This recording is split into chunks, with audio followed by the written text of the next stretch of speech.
Live from our studio in downtown Eureka, you're watching North Coast News on KAEF ABC 23. At 11, get the facts right. An armed bank robbery in Fortuna is under investigation tonight. Now, Fortuna police are asking for the public's assistance. Within the last half hour, Fortuna PD has released surveillance of the suspect. Good evening, and thank you for joining us tonight for North Coast News, KAEF ABC 23 News at 11. I'm Symphony Sherman. Karen Bright has the night off.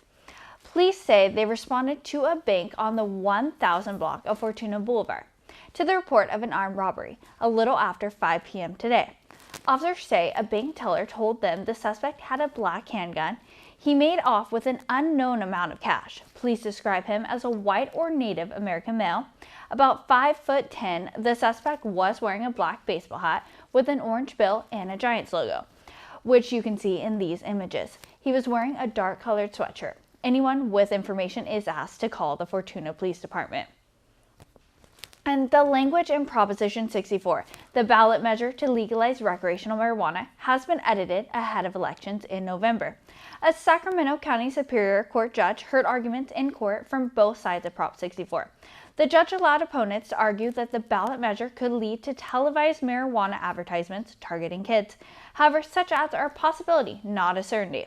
The judge rejected opponents' attempts to strike language from the ballot literature that claims recreational marijuana will be sold only in regulated stores to customers older than 21.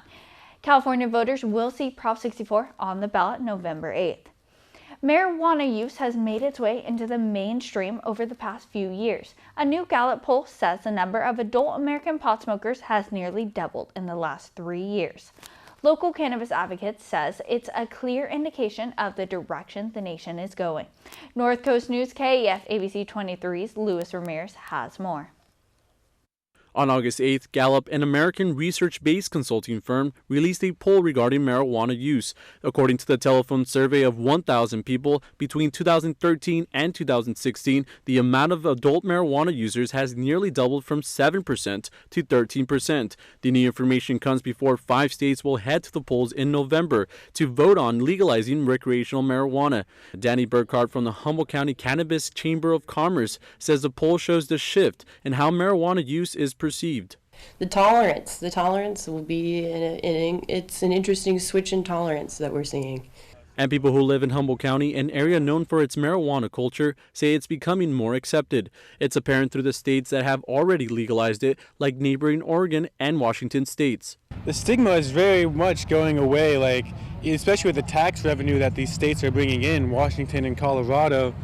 It's hard to say that we should not legalize it at this point in time. You can't go to a high school, you can't go to, a prison and not find, marijuana if you look.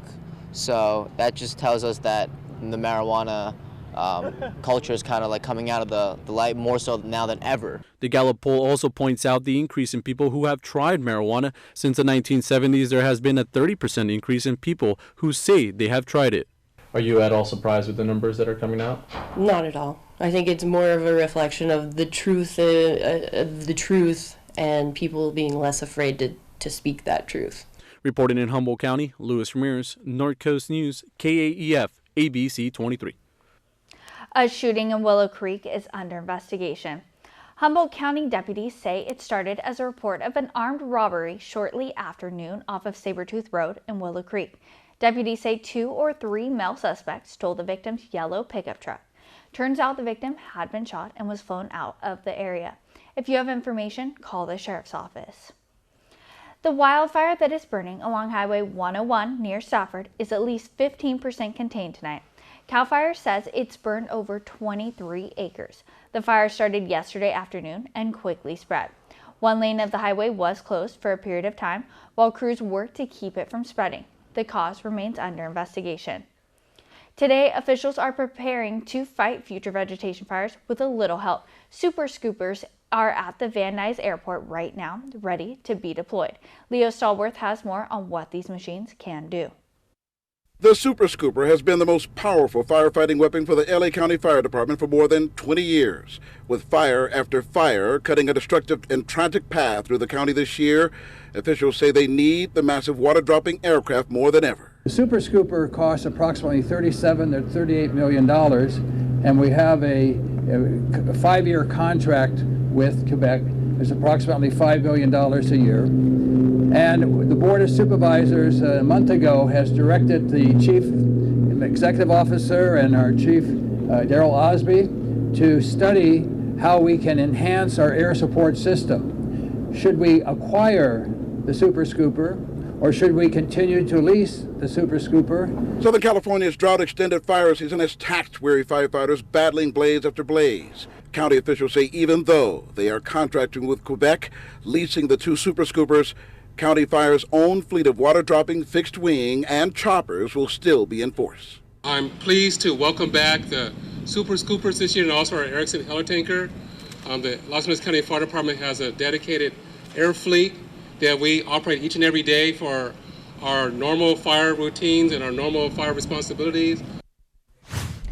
Turning our attention to the race for City Council in Eureka, there are 2 seats up for grabs. Those are in Ward 2 and Ward 4. In Ward 2, the deadline to file papers was today at 5.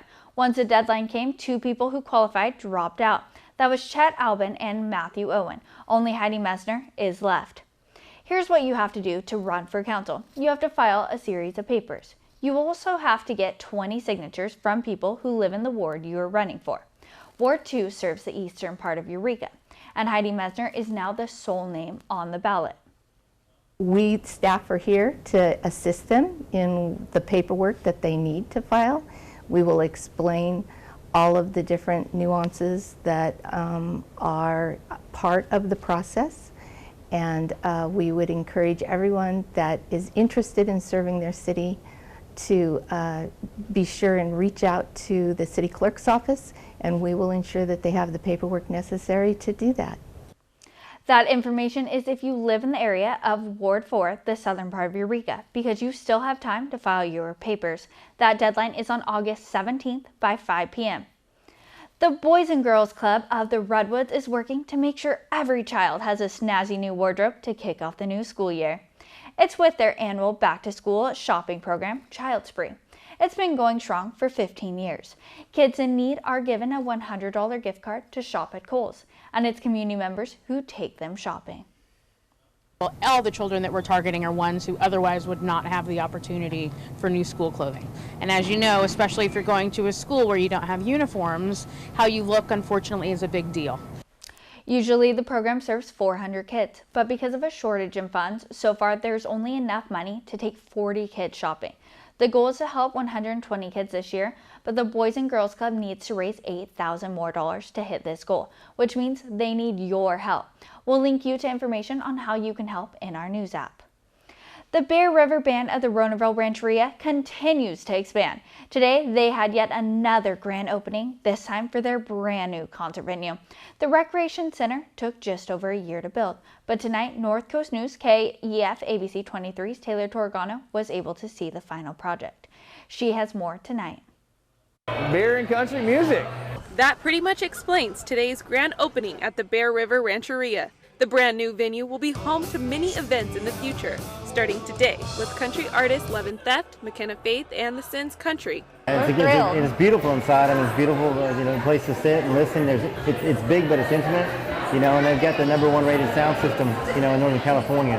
The concert hall will host sporting events too. It transforms into a basketball court for local tournaments, and in October, it will be used for an MMA fight. It's the beginning of a whole new experience here at Bear River.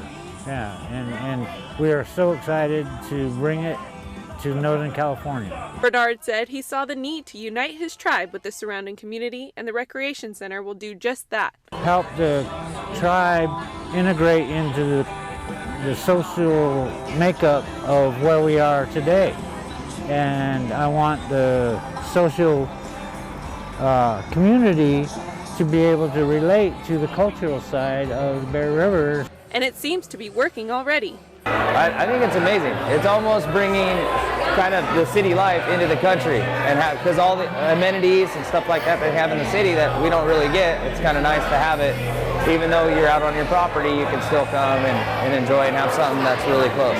In September, the rest of the recreation center will be open to the public. It will be complete with a gym, an ADA-compliant weight room, sauna, and conference room. We are looking to the future.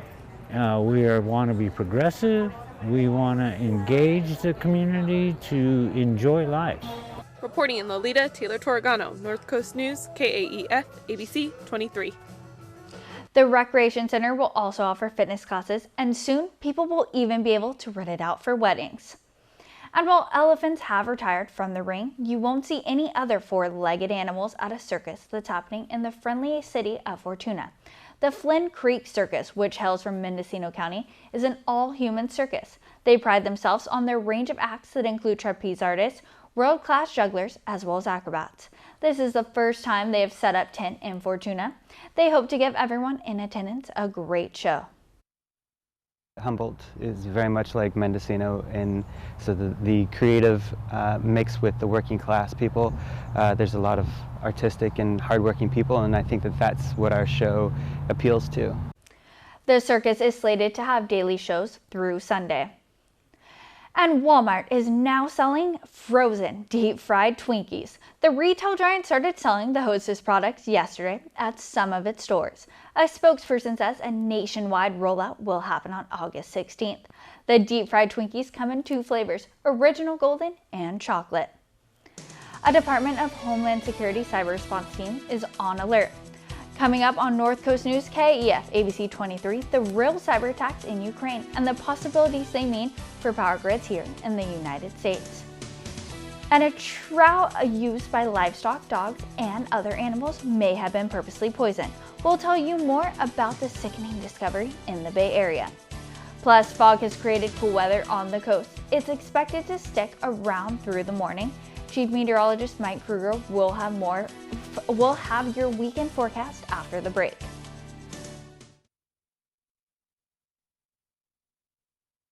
You're watching North Coast News on KAEF ABC 23 at 11 with Karen Bright. And First Alert Chief Meteorologist Mike Kruger. Get the facts right. Animal and nature lovers are on alert tonight in the Bay Area. This after county park rangers believe someone tried to poison a popular water source for wildlife.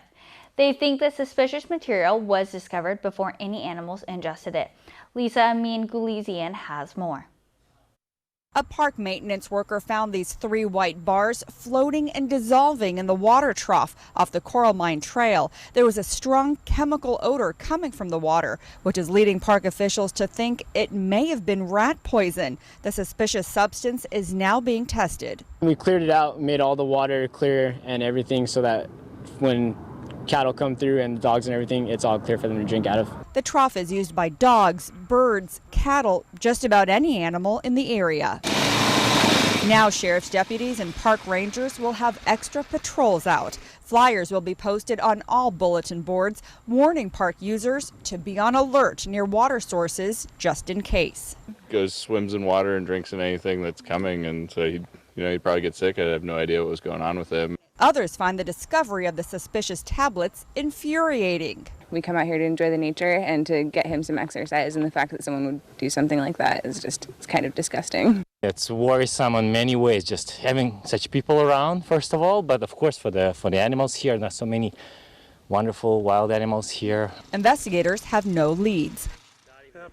Still ahead on North Coast News, KAEF ABC 23, scientists using modern technology are now saying they know that a certain type of shark is the longest living animal with a backbone.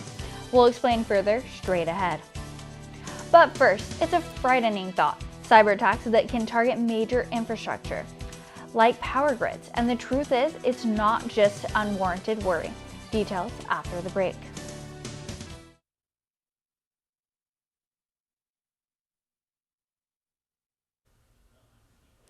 We've heard of hackers targeting emails. It happened last month when thousands of Democratic National Convention emails were compromised and then leaked. But here's a much scarier scenario. What if hackers could target key infrastructure, like power grids? As Deb Fayrick reports, it already happened. So what happened is one of these large breakers, or several of these large breakers, were operated remotely by the attacker. It was the first known cyber attack of its kind. 3 attacks, 30 minutes apart, against 3 electrical substations serving Ukraine's power grid. This is not theoretical, this has happened. We've now had a cyber attack on critical infrastructure that was destructive. Destructive and a real threat to the United States, says Suzanne Spalding. She's in charge of protecting the nation's 16 critical infrastructure sectors. A power outage impacts everything, from air traffic control to subways and traffic lights, cell phones, computers, water, and food supplies. CNN was given rare access to a government test facility in Idaho Falls, where a team of cyber experts, led by Marty Edwards, is busy identifying hackers and trying to stop them. Is it difficult for some sort of a cyber attacker to take down a power grid? It's much more simple than we would like it to be. To show us just how simple it is, the cyber team recreated the Ukraine attack. A hacker using a common email phishing scam steals an employee's credentials, takes full control of a computer operating the power grid, and shuts it down. In the Ukraine, power was knocked out to several of their substations. Correct. Could that happen here? You know, it could. All of our infrastructures are run by these computerized systems. Underscoring America's vulnerability, the malicious code identified as having played a role in Ukraine's attack is the same code DHS recently admitted is in hundreds, if not thousands, of U.S. computer systems that control critical infrastructure.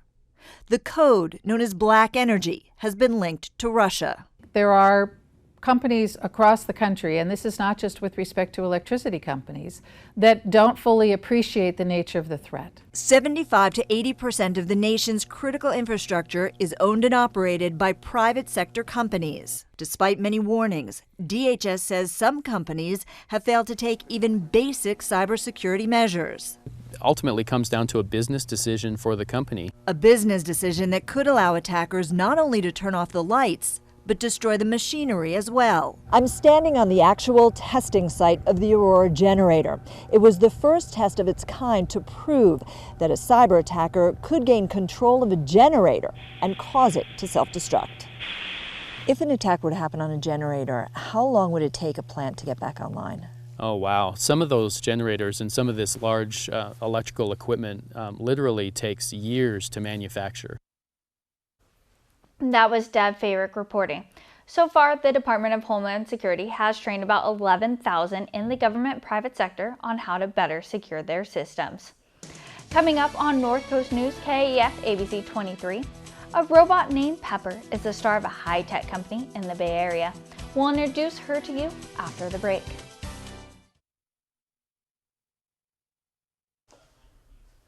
At a high-tech store in the Bay Area, for the first time, people can be helped by a salesperson named Pepper, who's not a person at all. Jonathan Bloom was there for Pepper the Robot's first day on the job. My name is Pepper, and welcome to Beta. The hands-on store for futuristic products couldn't wait to get its hands on this. We invited Pepper to come to Palo Alto and be part of our staff for a week. The last time we met, Pepper just came to dance at the robot block party. But this is the bot's first real job in North America. Pepper will be talking to customers, greeting them, telling them about Beta, telling them about itself, or himself. I'm so glad to finally be here in the United States. But did you know that I was born in France? Scooped up by Japan's SoftBank, Pepper's worked in mobile phone stores and Nissan showrooms, now learning American etiquette. For example, in Japan, culturally, it would bow. That probably isn't as important here in the U.S. Maybe a handshake will suffice. Pepper's making quite an impression. I think it's really cool. It's very lifelike. It moves very human-like. Pepper certainly isn't the first robot to be in a U.S. retail store, but when a robot looks at you with those big, longing eyes, it's hard to deny the experience is different. This is more like talking to an actual concierge than it is talking to a tin can. Robots in hotels and hardware stores have typically looked like this, but not Pepper. The form factor is a little different than R2-D2. It has arms that are meant to be used to help engage with you and create that empathy. And Pepper can empathize right back. I can detect feelings, like when you're happy or sad. Something that's vital in retail. If you're not happy, oh, I'm so sorry to hear that. What can we do to make it better? Pepper's kid-friendly. He's speechless. He is speechless, yes. And with a 12-hour battery, never needs a break. SoftBank says it'll be affordable for small businesses. I'd like us to keep in touch, so please type your email on my touch screen. To help with customer service. And also play the air guitar.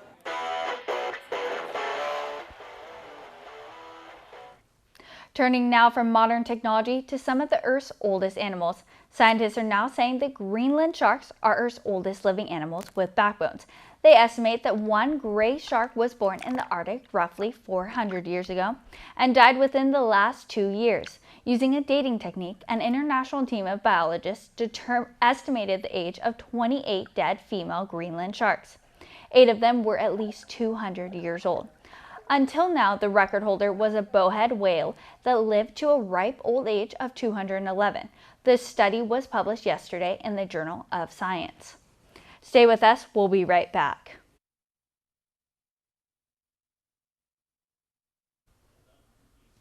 You want to see something that's bananas? A Florida man in court for stealing a car was caught on camera breaking out some twerking moves during his bond hearing. He even mouthed "Hi Mom" to the camera. His reasons for making it clap are not exactly clear. For all your news and weather updates, check our news app. It's available for both Android and Apple devices. Have a wonderful weekend. Good night.